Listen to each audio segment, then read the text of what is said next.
ಬೆಳಗಾಗೆದ್ದು ಹೆಣ್ಣು ಮಕ್ಕಳು ಚೆನ್ನಾಗಿ ಅಲಂಕಾರ ಮಾಡ್ಕೋಬೇಕು. ಹಂಗಂತೇಳಿ 6 ಕರಡಿ ಮುಂದೆ ಕೂತು ಯಜಮಾನ್ರ ಆಫೀಸ್ಗೆ ಹೋಗೋವರೆಗೂ ಅಲ್ಲೇ ಕೂತ್ಕೋಬಾರ್ದು.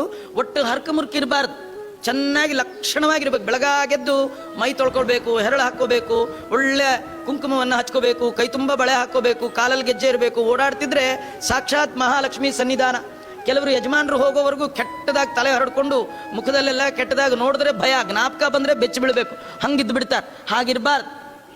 ಇವಳು ತೊಟ್ಲು ತೂಗುವಾಗ ಬೆಳಗಾತ ಮಗುವನ್ನು ಮಲಗಿಸಿ ತೊಟ್ಟಲನ್ನು ತೂಗುವಾಗ ಹೇಗಿರ್ತಿದ್ಲು? ವಾದಿರಾಜರು ಅವಳನ್ನು ವರ್ಣನೆ ಮಾಡ್ತಾರೆ. ಕೈ ತುಂಬ ಬಳೆ ಹಾಕ್ಕೊಂಡಿದ್ಲಂತ. ಯಾವಾಗಲೂ ಹೆಣ್ಮಕ್ಳು ಕೈ ತುಂಬ ಬಳೆ ಹಾಕ್ಕೋಬೇಕು. ನಮ್ಮಲ್ಲಿ ಆರಂಭದಿಂದಲೇ ಆ ಸಂಪ್ರದಾಯವನ್ನು ಹಾಳು ಮಾಡ್ತಾ ಇದ್ದಾರೆ. ಎಲ್ಲರೂ ಎಚ್ಚರಿಕೆಯಿಂದ ಇರಬೇಕು. ಕೆಲವರು ಬಾಯಿ ಬಿಟ್ಟು ತಮ್ಮ ಧರ್ಮ ಹೇಳಲ್ಲ, ಆದರೆ ಜೀವನದ ಒಳಗೆ ಆ ಧರ್ಮ ಬರುವ ಹಾಗೆ ಮಕ್ಕಳಿಗೆ ಅಳವಡಿಸ್ಬಿಡ್ತಾರೆ. ಇವತ್ತು ಯಾವ ಶಾಲೆಯಲ್ಲೂ ಮಕ್ಕಳಿಗೆ ಬಳೆ ಹಾಕ್ಕೊಂಡು ಹೋಗೋಂಗಿಲ್ಲ. ಅದು ಏನೋ ಬೇರೆ ಹೇಳ್ತಾರೆ, ಆದರೆ ನಿಜವಾಗಿಯೂ ಅವರ ಧರ್ಮವನ್ನು ಇಂಪ್ಲಿಮೆಂಟ್ ಮಾಡೋದೇ ಇರುತ್ತೆ. ಬಹಳ ಎಚ್ಚರಿಕೆಯಿಂದ